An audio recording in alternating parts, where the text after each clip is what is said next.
Olá, gente, eu sou a enfermeira Alice Nayara Preto e hoje eu vou apresentar para vocês uma aula sobre candidíase.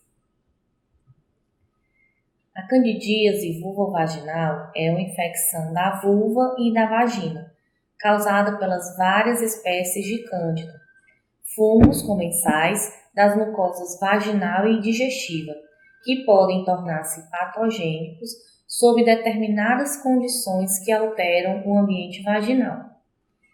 A candidíase vulvovaginal é um dos diagnósticos mais frequentes na ginecologia, sendo o tipo mais comum de vaginite aguda, perdendo apenas para a vaginose bacteriana.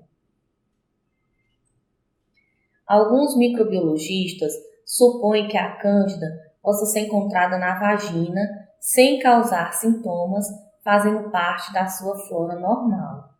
Estudo clínico feito no ano de 1973 no Reino Unido demonstrou que a presença de cândida na vagina coincidiu com 84% de casos de vaginites. Então, as espécies de cândida, elas já estão na nossa flora vaginal natural e tornam-se patogênicos quando determinadas condições que colocamos, e daqui para frente eu vou falar para vocês quais são essas condições.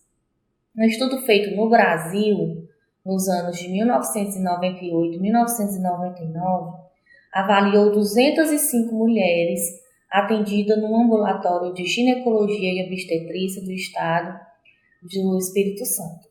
Demonstrou uma prevalência de 25% de candidíase entre as assintomáticas e de 60% entre as que apresentavam os sintomas de vulvovaginite.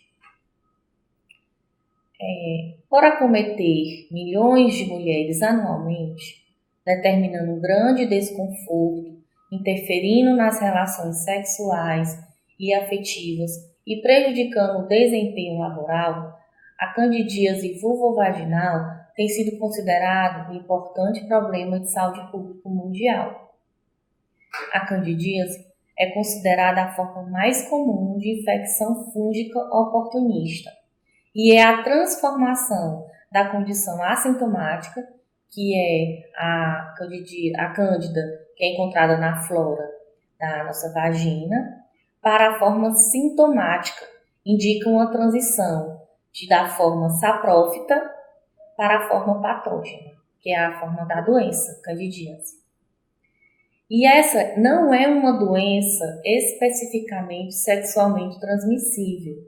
A candidíase, conforme eu tinha falado antes, ela pode virar patogênica por causa de alguns fatores determinantes que nós colocamos, mulheres, e não somente sexualmente transmissível. Alguns fatores de risco, que colocam para a forma patogênica, eu vou falar para vocês.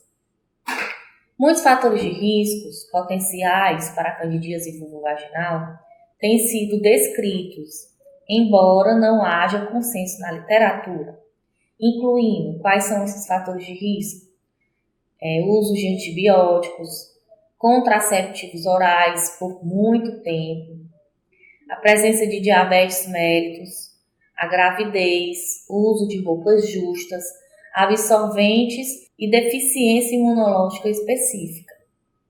Especula-se que hábitos higiênicos inadequados possam ser possíveis fatores predispostos da contaminação vaginal.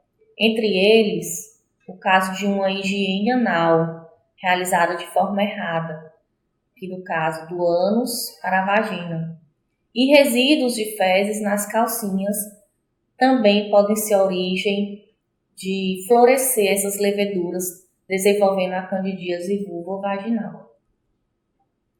Qual é o diagnóstico da candidíase? Na prática, a gente pode distinguir 3 tipos de mulheres com candidíase, tá? O primeiro tipo é aquela mulher que a candidíase foi achada eventualmente no exame rotineiro, que é o exame de Papa Nicolau. A mulher buscou a unidade de saúde para fazer o seu exame Papa Nicolau de rotina. tá? E o resultado desse exame apresentou Cândida, certo? Existem o segundo tipo, aquela que procuram por sentir os sintomas, que eu vou falar para vocês daqui a pouco, mas ela não tem história recorrente, ela nunca havia sentido isso antes. E o terceiro tipo são aquelas que apresentam os sintomas e que já referem histórias de episódios. Então, é uma candidíase recorrente, vem apresentando já algumas vezes, que a gente chama de candidíase vulvovaginal complicada. Só que o diagnóstico da candidíase ela não pode ser só por sinais e sintomas clínicos. Tem que haver um exame na mulher. O diagnóstico ele é sugerido clinicamente, como eu havia falado, pela presença dos sintomas que eu vou dizer para vocês. Alguns aqui como prurido, corrimento vaginal, eritema, mas que não são específicos somente da candidíase vulvovaginal. Então, por isso, nunca se deve tratar sem ao menos examinar a mulher. Nunca se deve tratar só com Nunca se deve tratar sem um exame físico prévio ou baseado apenas nas queixas das mulheres. E quais são esses sinais e sintomas da candidíase? Corrimento vaginal em aspecto de leite coalhado, que é esbranquiçado, é bem característico. Uma hiperemia vulvar, prurido, vermelhidão local e dor à relação sexual. Qual é a prevenção? Como é que eu faço para prevenir que essa cândida que já está na minha flora vaginal não possa se transformar na forma patogênica, na forma da doença? Eu tenho que ter cuidados com higiene pessoal e íntima, como eu havia falado anteriormente, cuidado na higienização de nós mulheres, fazer da forma correta, que é forma vagina-ânus, tá? Usar os preservativos sexuais, a camisinha, que mesmo não sendo somente sexualmente transmissível, mas também pode sim se contaminar sexualmente. Evitar roupas com tecidos grosseiros e apertados em dias quentes e passar muito tempo com essa roupa. Também evitar permanecer muito tempo com a mesma calcinha. E quando estiver no período menstrual, que usar os absorventes, também evitar ficar um longo período com os mesmos. Ficar trocando pelo menos de 4 em 4 horas. É o que se determina. Se não for possível, nesse período de tempo, evitar ficar muito tempo, um longo período. Qual é o tratamento? A mulher buscou a unidade de saúde, foi diagnosticada com candidíase. Qual é o tratamento? Tem o tratamento local, que são pomadas, e o tratamento via oral. O tratamento via oral, ele pode ser feito com fluconazol de 150 mg ou itraconazol de 200 mg, sendo uma dose única. Vai ser conciliado com o tratamento local, que são as pomadas. Pode ser o miconazol, o clotrimazol, pode ser a nistatina de 100.000 unidades internacionais. E todos eles são um tratamento de 7 dias, de pelo menos 7 dias, de 7 a 10 dias, dependendo do incômodo da mulher. E as gestantes, como eu havia dito, as gestantes são fatores de risco na gestação para o aparecimento dessa doença. As gestantes, como elas vão ocorrer, como vão tratar essa doença?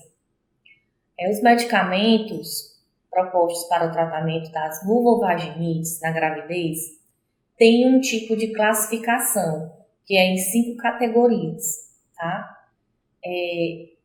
Essa classificação, vocês vão ver lá nas referências bibliográficas, o artigo onde eu tirei. Vocês podem lá observar essa tabela e essas categorias direitinho.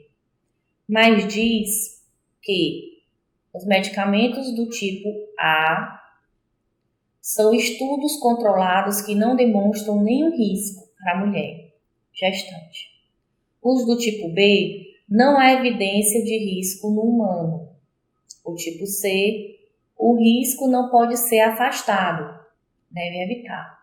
O tipo D, há uma evidência positiva de risco. E o tipo X é totalmente contraindicado na gravidez.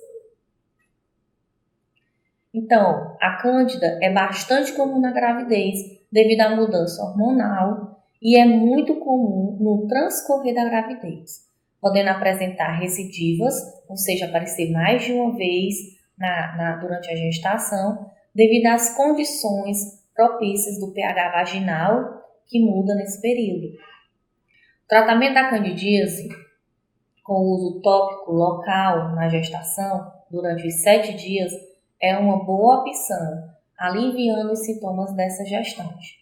Já o tratamento via oral, ele deve ser questionado com o seu médico, pois alguns autores dizem que sim, pode ser tomado, outros autores já dizem que não deve ser feito tratamento via oral. O tratamento local, durante os 7 dias, alivia muito os sintomas da gestante. As substâncias mais usadas são a nystatina e o clotrimazol, como havia dito, que eles estão classificados como risco B. O butoconazol e o terconazol são classificados como risco C. Miconazol também classificado como risco C. Segundo Souza Vieira, o tratamento por via oral, utilizando fluconazol ou itraconazol, tem sido considerado, para alguns autores, como eu havia dito, seguro. Já há relatos isolados de teratogenicidade, classificando o fluconazol como o tipo X. Então, nesse momento, gestante, que for diagnosticado com a candidíase, converse com o seu médico, questionando a necessidade de tomar o fluconazol, o tratamento via oral, buscando somente o tratamento local, aliviando muito seus sintomas. Aqui vocês vão ver as referências bibliográficas que falam tanto das categorias do tratamento medicamentoso, como eu havia dito, e alguns autores relatando que o uso do fluconazol é seguro e outros autores relatando que não é seguro o uso do fluconazol. Obrigada pela atenção de vocês e até a próxima aula.